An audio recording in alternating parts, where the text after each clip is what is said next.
চাকরি প্রত্যাশী আমার ভাই ও বোনেরা, আশা করি আপনারা সকলে ভালো আছেন, আমিও ভালো আছি।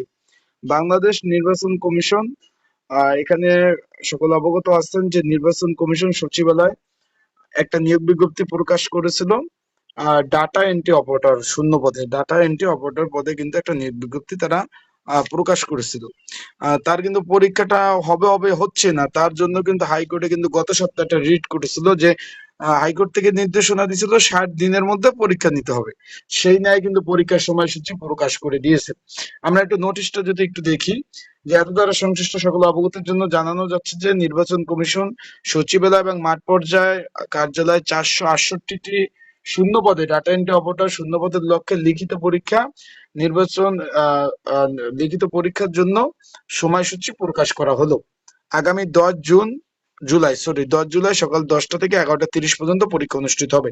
তো আজকের এই ভিডিওর মাধ্যমে আপনাদের জানিয়ে দেব পরীক্ষার লিখিত হবে না এমসিকিউ হবে, এডমিট কার্ড কিভাবে ডাউনলোড করবেন। আর একটা বিষয় হলো এখানে পরীক্ষার দিক নির্দেশনা, এবং আরেকটা বিষয় হলো পরীক্ষায় কি কি কাগজপত্র নিয়ে যাবেন, যেহেতু অনেক আগের নিয়োগ এটা। পরীক্ষায় কি কি কাগজপত্র নিয়ে যাবেন সেই বিষয়ে আজকের এই ভিডিওর মাধ্যমে আপনাদের জানিয়ে দেওয়ার চেষ্টা করবো ইনশাল্লাহ। তো চলুন ভিডিওটা শুরু করে দিই। তার আগে বলে দিই, আপনারা যারা আমার ইউটিউব চ্যানেলে নতুন তারা অবশ্যই আমার ইউটিউব চ্যানেলটা সাবস্ক্রাইব করে রাখবেন এবং লাইক বাটনটা ক্লিক করে রাখবেন, এবং আপনাদের যে কোনো বিষয় জানার জন্য অবশ্যই অবশ্যই কমেন্টস করবেন, সে বিষয়ে আপনাদের সুন্দরভাবে জানিয়ে দেওয়ার চেষ্টা করবো ইনশাল্লাহ। তাই সর্বোপরি সকল বিষয় আপনারা কিন্তু জানতে পারবেন। এখন একটু খেয়াল করবেন এখানে যে পরীক্ষার্থীর সংখ্যা আমরা যদি একটু দেখি, শেরেবাংলা নগর সরকারি বালিকা উচ্চ বিদ্যালয়, এখানে পরীক্ষার্থী 14,771 জন একটু দেখতে পাচ্ছেন। শেরেবাংলা সরকারি বালক উচ্চ বিদ্যালয় 30,126 জন পরীক্ষার্থী। তারপর আমরা দেখি সরকারি Mohammadpur model school and college, এখানে আহ আহ 45,700 পরীক্ষার্থী পরীক্ষায় অংশগ্রহণ করবে। তারপর ঢাকা কলেজ নিউ মার্কেট, এখানে হলো আপনার পরীক্ষার্থীর সংখ্যা দেখলে আপনারা পাগল হয়ে যাবেন, মানে কি একটা অবস্থা। মানে তারপর রয়েছে আপনার ইডেন মহিলা কলেজ, তারপর আপনার বিসিআই কলেজ, চিড়িয়াখানা রোড, মিরপুর।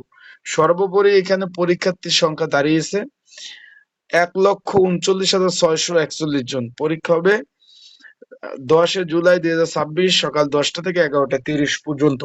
এখন যারা পরীক্ষার্থী রয়েছেন, পরীক্ষার প্রিপারেশন প্রস্তুতিমূলক সাজেশন রয়েছে, যদি আপনাদের প্রয়োজন হয় স্ক্রিনের উপর যে হোয়াটসঅ্যাপ নাম্বার রয়েছে, ডিসক্রিপশন বক্সে যে নাম্বার রয়েছে, পিন কমেন্টে যে নাম্বার রয়েছে, এই নাম্বারে আপনারা মেসেজ করতে পারেন, যোগাযোগ করতে পারেন। এই নাম্বারে মেসেজ করে যোগাযোগ করে আপনারা কিন্তু সাজেশন নিয়ে পড়তে পারবেন। যাদের প্রয়োজন আছে, আবারও বলতেছি, যাদের প্রয়োজন আছে তারা অবশ্যই অবশ্যই মেসেজ করবেন, যোগাযোগ করবেন।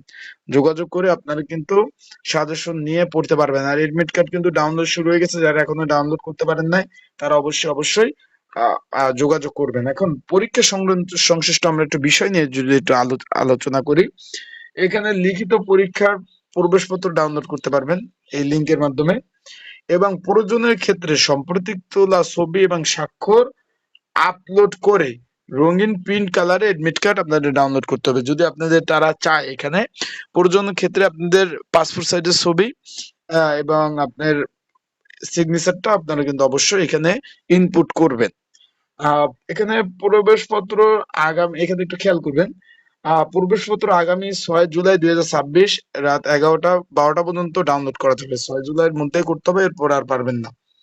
লিখিত পরীক্ষার প্রবেশপত্র পরীক্ষার দিন অবশ্যই সাথে আনতে হবে, এবং কারণ যাচাই হোক বা না, এখানে একটু খেয়াল করবেন, এখানে এটা কিন্তু ইম্পর্টেন্ট। কারণ যাচাই হোক বা না হোক প্রবেশপত্র ব্যতীত কোনো পরীক্ষার্থী পরীক্ষার হলে প্রবেশ করতে পারবেন না। এখন এই যে বড় করে একটু বোল্ড করে লিখে দিয়েছি, একটু খেয়াল করবেন যে পরীক্ষার্থীদের স্ব স্ব জাতীয় পরিচয়পত্র মূল কপি অবশ্যই আনতে হবে। তার মানে এখানে বুঝলাম আমরা এডমিট কার্ড তো নিবই, কলম এবং আহ তার সাথে অবশ্যই মূল কপি, জাতীয় পরিচয়পত্র মূল কপি নিতে হবে। নির্ধারিত পরীক্ষার সময় অন্তত 30 মিনিট পূর্বে আসন গ্রহণ করতে হবে। পরীক্ষা শুরু হওয়ার পরে কোনো পরীক্ষার্থী পরীক্ষা কেন্দ্রে প্রবেশ করতে পারবে না, এবং পরীক্ষা শেষ না পর্যন্ত বের হতে পারবে না। ইলেকট্রিক ডিভাইস এইসব কিছু নেওয়া যাবে না, এইসব তারা সুন্দরভাবে কিন্তু বলে দিয়েছে। আশা করি বিষয়টা আপনারা বুঝতে পেরেছেন।